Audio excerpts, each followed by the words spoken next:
আজকে সানডে, তো রাতের খাবার পিসি সমস্তটা করেই দিয়ে গিয়েছে। রুটি আর একটু তরকারি হয়েছে।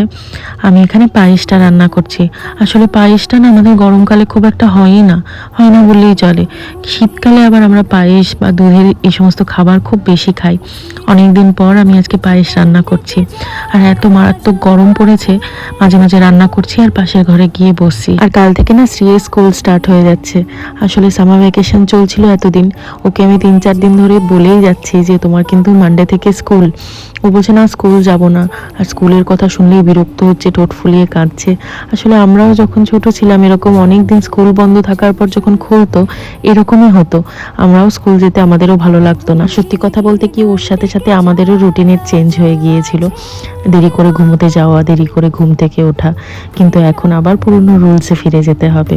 তো চলো, গল্প করতে করতে তো আমার পায়ে সেখানে রেডি হয়ে গেল। আর তোমাদের সঙ্গে দেখা হবে নেক্সট ব্লগে। ভালো থেকো সবাই।